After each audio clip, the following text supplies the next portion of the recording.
Good morning friends, blogger অনিতে আরেকটা নতুন ব্লগে তোমাদের সবাইকে ওয়েলকাম। আজকে আমি ঘুরতে যাওয়ার ভিডিও বানাচ্ছি না, বাট আজকে একটা নতুন এক্সপিরিয়েন্স তোমাদের সাথে শেয়ার করব। তো ব্যাপারটা হচ্ছে, আজকে আমি আর আমার একটা ফ্রেন্ড ঠিক করেছি যে আমরা দমদমের যে হনুমান মন্দির আছে সেখানে গিয়ে তার মন্দিরের সামনে যেসব দরিদ্র যেসব ভিক্ষুকরা থাকে, তো তাদেরকে আমরা ফুড প্যাকেট দেব। তো সেটাই, জানি যে এটা কিছুই না, বাট একটা ছোট করে একটা হাত বাড়িয়ে দেওয়া সাহায্যে।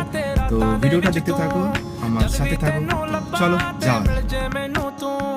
ਸਾਰੇ ਦਿਨ ਦੀਆਂ ਗੱਲਾਂ ਬਹਿ ਕੇ ਦੱਸਾਂ ਮੈਂ ਤੈਨੂੰ, ਤੂੰ ਮੈਨੂੰ ਭੁੱਲੇ ਨਾ ਕਦੇ, ਮੈਂ ਨਾ ਭੁੱਲਾਂ ਤੈਨੂੰ।